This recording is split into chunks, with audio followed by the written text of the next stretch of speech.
Você sabe a diferença entre os diversos tipos de águas minerais que se encontram nas prateleiras dos supermercados e o que realmente se encontra dentro da garrafa de água que nós compramos? Em um mundo onde cada gota conta, a água envasada tornou-se o elixir moderno de pura conveniência. Imagine a jornada de uma gotícula que viaja do coração da terra ou da chuva dançante no céu até a palma da sua mão. Encapsulada em uma sinfonia de plástico ou vidro, entre águas minerais, águas naturais e águas adicionadas de sais, cada uma traz um sabor da natureza.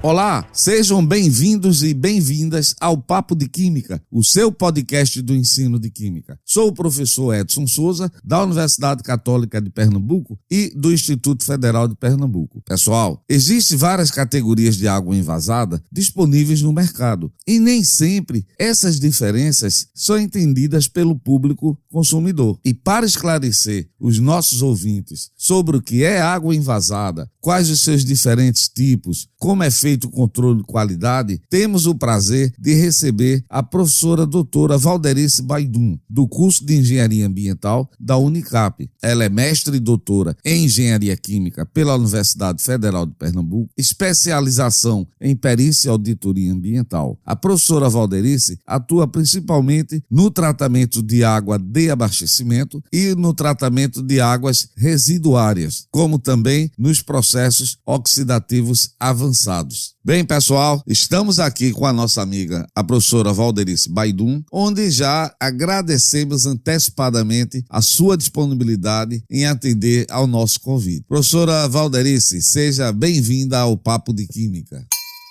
Ô Edson, eu que agradeço, para mim é uma honra, né? Queria muito poder estar aqui com você e com todos os ouvintes, né? Obrigado, Valderice. O prazer é nosso em receber uma profissional com a sua competência no Papo de Química. Mas a conversa que vamos ter hoje é sobre a questão da água envasada. Porque quando vamos na seção de águas em um supermercado, nos deparamos com uma série de denominações do que é tido como água mineral. E que na maioria das vezes o cidadão comum não sabe diferenciar um produto do outro. Então, professora, gostaria que você esclarecesse para os nossos ouvintes o que é realmente a água envasada. Bom, a água de envase pode ser de origem qualquer água, seja de uma fonte natural, proveniente de uma fonte natural, uma água dessalinizada, uma água tratada, né, por processos convencionais, que passou por um processo de envase. E tem um detalhe, né? A partir do momento que essa água ela é envasada, ela já é considerada um alimento e já passa a ser fiscalizada ou regulada, né, pela Agência de Vigilância Sanitária. Professora, com essas diferentes denominações de água envasadas, diversos tipos de empresas estão envolvidas nesse mercado que é muito grande e lucrativo. Então eu gostaria que você colocasse sobre a questão legal de quem regula e fiscaliza esse mercado.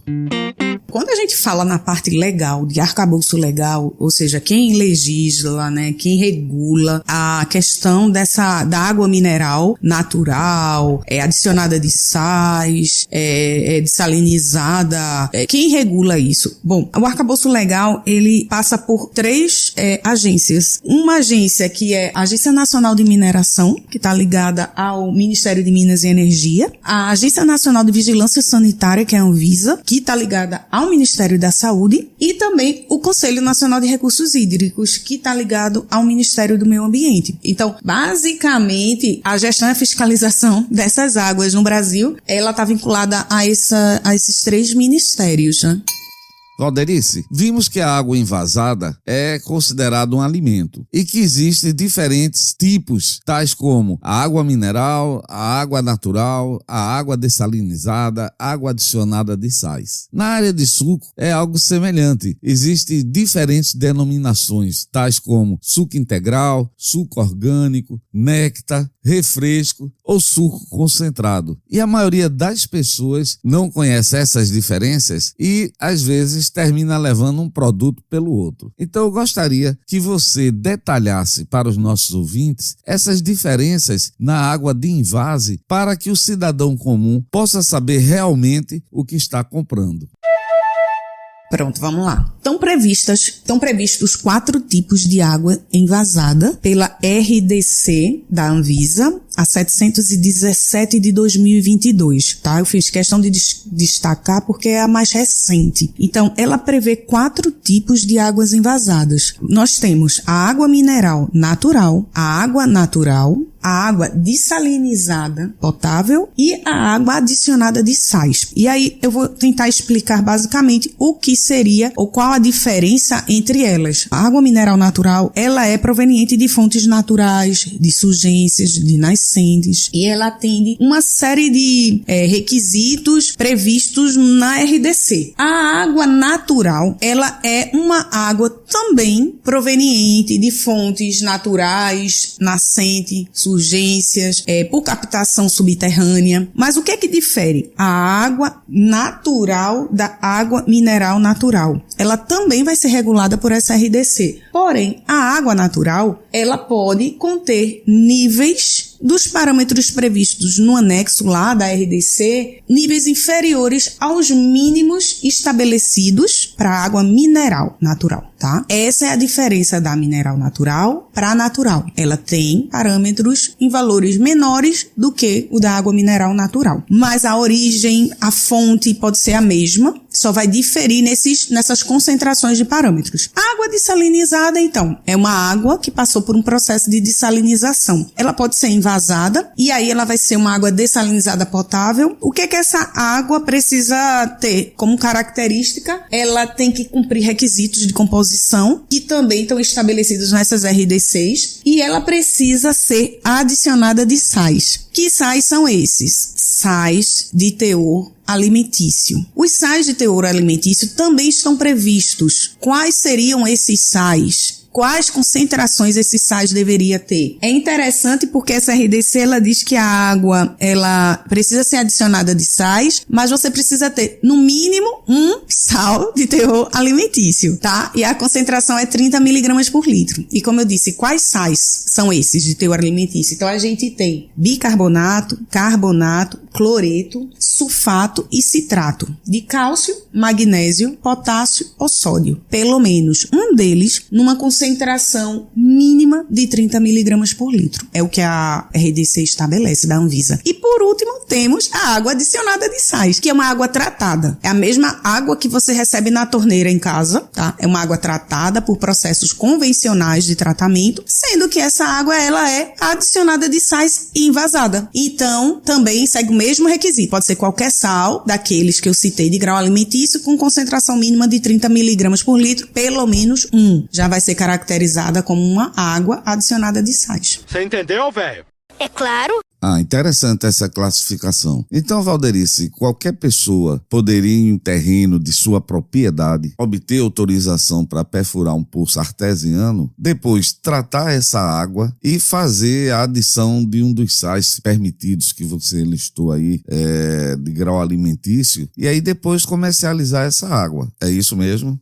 Agora lembrando que passa por todo um processo, né, de solicitação de outorga, autorização. Então, tem que recorrer a todas aquelas agências, né, que eu citei, para que você possa ter autorização de fato para poder comercializar. Existe todo um requisito de boas práticas, tá, operacionais, de cumprimento de uma série de exigências, né, para efeito do próprio local. Existem RDCs para tudo que você imaginar referente a esse setor. Então, você precisa realmente cumprir tudo isso, mas, obviamente, uma vez atendendo todos os requisitos, é permitida. Professora, pensando mais uma vez no usuário final, o consumidor, ele chegando na prateleira de um supermercado e observando as informações nos rótulos das garrafas, ele será capaz de identificar os diferentes tipos de água. O que as empresas informam nos rótulos dos seus produtos são suficientes para que o consumidor leve realmente o produto desejado?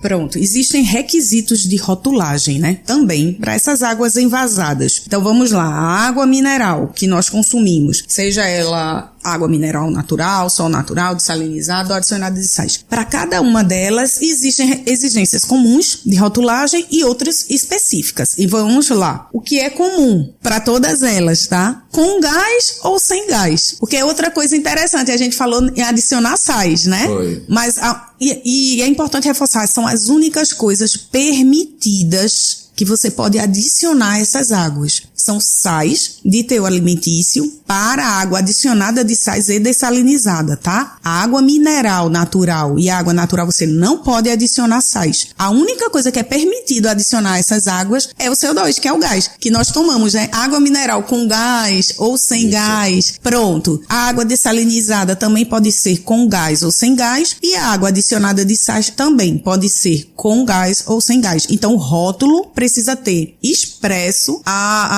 essa definição, se é com gás ou sem. Há também uma diferença, às vezes nós temos fontes de águas minerais que elas já são naturalmente gaseificadas. Então, nesse caso, ela precisa constar no rótulo a expressão dizendo que ela é naturalmente gaseificada. Mas com gás ou sem gás é comum para todas essas águas. O que tem mais de diferenças entre elas? Por exemplo, a água do mar dessalinizada, ela tem que conter a composição dos minerais no final do processo, né, o produto. Pronto, como é que tá a questão dos sais em termos de composição e em ordem decrescente de concentração. Tem essas exigências, tá? Outra questão, a água adicionada de sais. Se eu sei que a água adicionada de sais é aquela água, como eu disse para você, a mesma água que a gente recebe na torneira, é uma água que passou por um tratamento, uma ETA, né, num sistema de tratamento. Então, eu tenho que dizer no meu rótulo, quando ela é adicionada de sais, qual foi o tipo de tratamento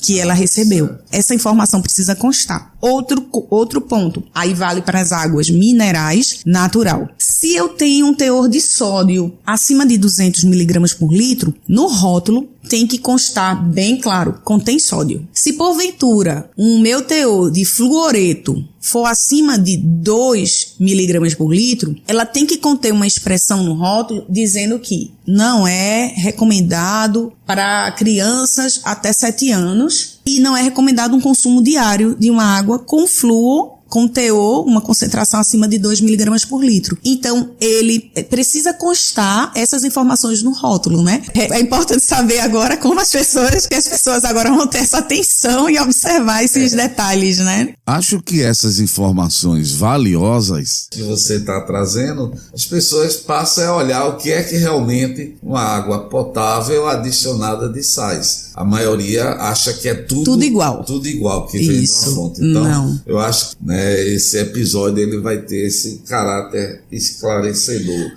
Outro ponto, Edson, que é interessante para falar de diferenças, que a água adicionada de sais e a água dessalinizada são águas que passaram por um processo de tratamento, né? A água dessalinizada passou por um sistema de membranas, né? Para fazer o seu próprio tratamento. A adicionada de sais passou por um tratamento convencional, né? E para essas duas possibilidades de invase, a RDC, ela passou a exigir que essas unidades que produzem tenham um plano de segurança da água.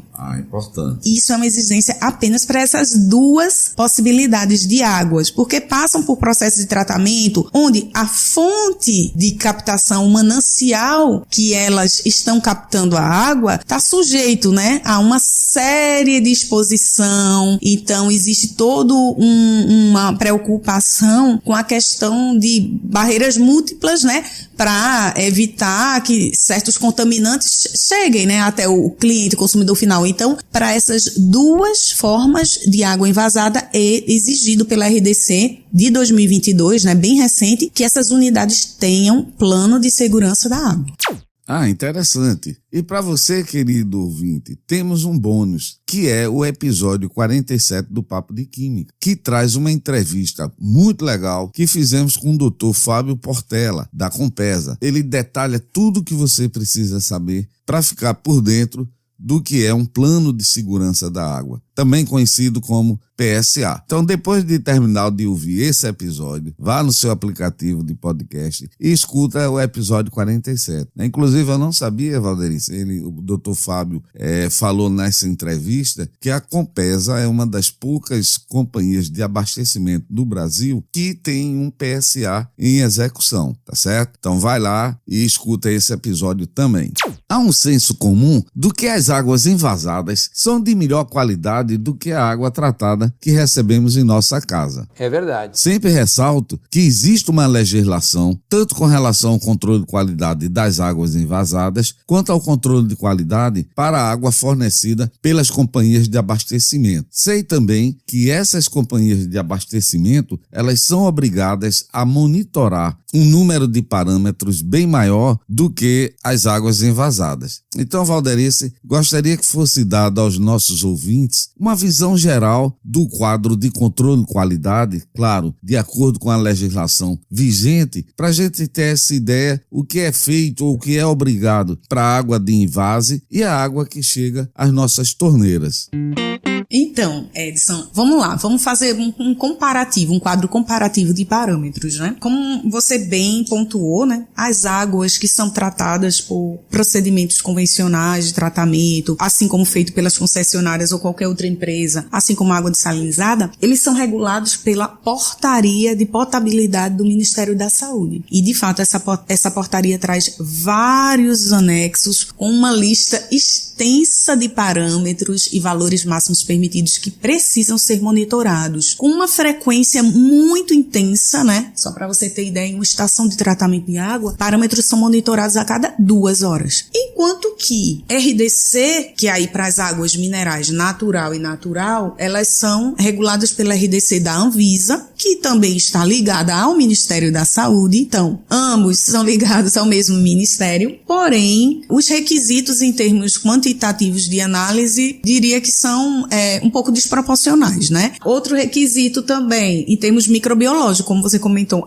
e a questão da presença de coliformes totais e E. coli. Para você ter ideia, para E. coli, todas as águas envasadas precisam ter ausência de E. coli. Isso serve para toda e qualquer água envasada, tá? Natural, mineral natural, adicionada de sais, não pode ter E. coli de forma alguma. Agora, quanto a coliformes totais, por exemplo, né, no processo produtivo, para água do mar potável, para água adicionada de sais, precisa ser ausente. No entanto, a água mineral natural e natural é tolerável uma concentração de coliformes totais até 2,2 NMP, que é o número mais provável, né, por 100 mililitros. Além disso, né, para as águas minerais natural e natural são feitas outras exigências de análise microbiológica, como enterococos, pseudomonas, mas ainda assim, dentre outros micro-organismos, e ainda assim é tolerável também a presença até 2,2 NMP, enquanto que para as outras águas, como eu citei,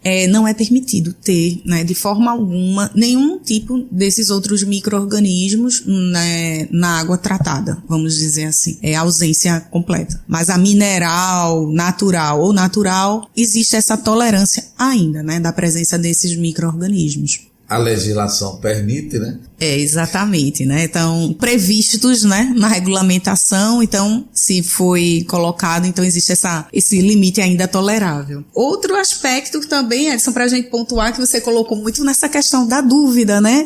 Se água mineral natural, se água tratada, se eu posso confiar e não posso. Bom, em relação a isso, o que eu tenho para falar é que ambas são reguladas pelo Ministério da Saúde, né, como eu pontuei, porém, todos os processos exigem cuidados. Então, o que eu chamaria atenção e pontuaria é que você tivesse mais atenção, né, quanto consumidor, à procedência dessa água que você está adquirindo, principalmente quando a gente fala nas águas minerais, naturais, né, e as naturais, porque você vê muitas fontes, né, por aí, as pessoas têm essa ideia de que eu furei um poço, a água está límpida e transparente, é mineral. Na verdade, ela precisa atender a requisitos requisitos previstos em anexos em uma resolução, que vai caracterizar se ela atenderia ou não essa condição. E outra questão é você comprar de fontes não confiáveis, né? Se você adquirir uma água de fontes não confiáveis, de empresas, né? A gente sabe que tem ainda muitos lugares clandestinos que não se regularizaram, então é complicado. Então tá atento a isso, a essa fonte onde você está consumindo, né? A proveniência, já vá observando essa questão do rótulo, fazendo, né? Essas análises, mas acima de tudo, isso sim é que é perigoso. Da mesma forma, uma água que você recebe na torneira, se você armazena ela numa caixa d'água, num reservatório, se você não faz a limpeza do seu reservatório, se ela não estiver bem limpa, também vai ocasionar problemas de saúde. Então, são cuidados, né, que precisam se ter de todos os lados.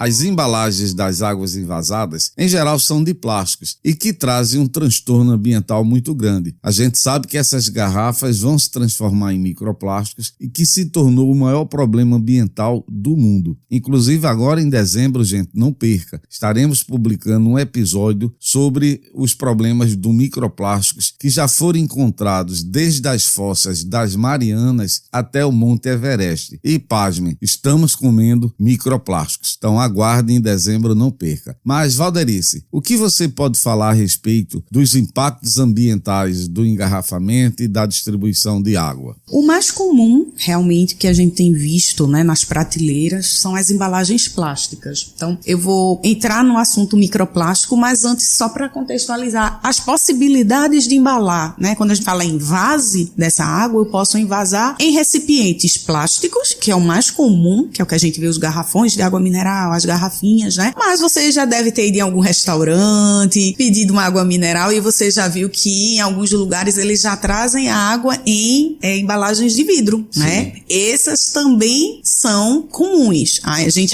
já encontra com uma certa, né, frequência. O que tem surgido assim também, de novo, são embalagens de alumínio. Então, por exemplo, a AMA da Ambev, ela tem uma linha, né, onde ela optou por fazer o uso da embalagem de alumínio e tem todo um contexto aí da importância, porque o alumínio, ele é um material 100%, né, reciclável, então tem toda essa preocupação com a questão ambiental, porque nós sabemos que o plástico realmente, o Brasil está entre o 4º país do mundo que mais gera lixo plástico, esse material demora 400 anos, né, para se decompor, a gente gera toneladas, né, de plástico no oceano, então assim, tem toda uma preocupação com esse tipo de embalagem, então tem surgido, né, essas novas tendências de usar outras embalagens como alumínio, o vidro, como eu comentei, que também é sustentável, né? O vidro pode ser reutilizado para confeccionar novas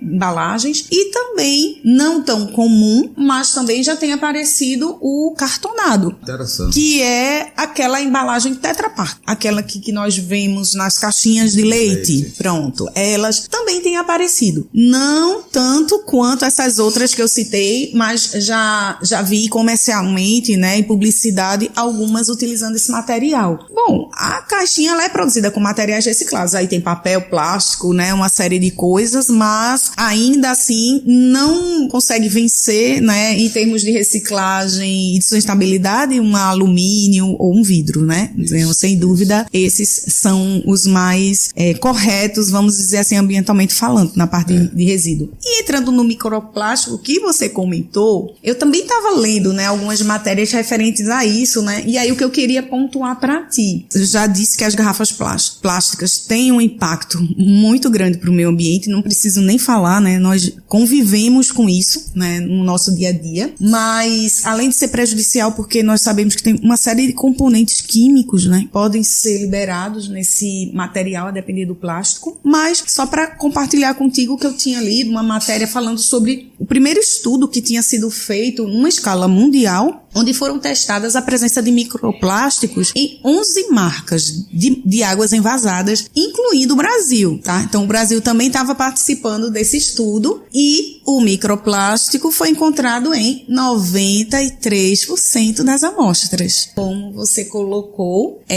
realmente está presente em tudo. E esse fato não está associado só à embalagem, tá, Edson? É importante enfatizar porque na Alemanha foi feito um estudo que detectou, por exemplo, um microplástico em águas envasadas com embalagem de vidro. Então, você vê que é um problema que já está disseminado, né? E isso tem... E quais plásticos, microplásticos são encontrados, né? Eu estava vendo a maioria PET, polipropileno, nylon, né? Mas o que eu sinto falta, assim, eu acredito que estão todos estudando bastante, né? Esse efeito é porque apesar da grande presença de microplásticos no meio ambiente, a gente tem visto, né, tantos estudos, pesquisas, os toxicologistas ainda estão no estágio meio que inicial, né, na avaliação desses potenciais riscos, vamos dizer assim, à saúde. Por exemplo, para efeito de regulação e legislação, nós ainda não temos nada que regule de forma, vamos dizer assim, mais clara os microplásticos, né, de forma mais evidente. É a mesma coisa que a gente comentou no episódio, o problema dos poluentes emergentes com relação aos fármacos, né? Não tem uma legislação. Não existe.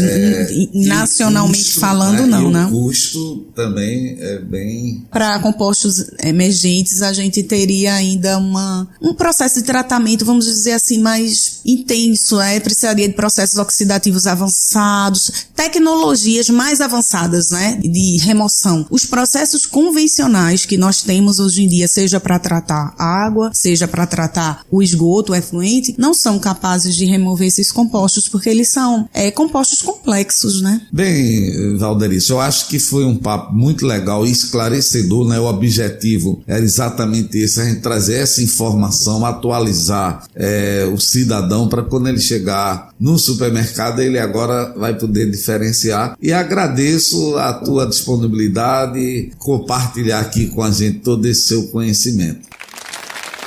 Obrigada, Edson. Mais uma vez eu que agradeço, né? Tá aqui participando do podcast. Tava ansiosa pelo convite. Obrigado. Bem, pessoal, chegamos ao final de mais um episódio do Papo de Química, onde hoje conhecemos os diferentes tipos de água envasada, a legislação vigente e como se dá o controle de qualidade dessas águas. Também vimos os diferentes tipos de embalagens e seus impactos ambientais. E aprendemos a decifrar os rótulos dos diferentes tipos de águas envasadas. Ao abrir a próxima garrafa de água, esperamos que reflita sobre as ondas de informação que compartilhamos hoje. Até o próximo encontro, onde continuaremos a desvendar os mistérios que flutuam no oceano da nossa vida diária. Convido todos vocês para que sigam o Papo de Química, compartilhe com seus amigos, compartilhe nas suas redes sociais. Até o próximo episódio, pessoal. Tchau!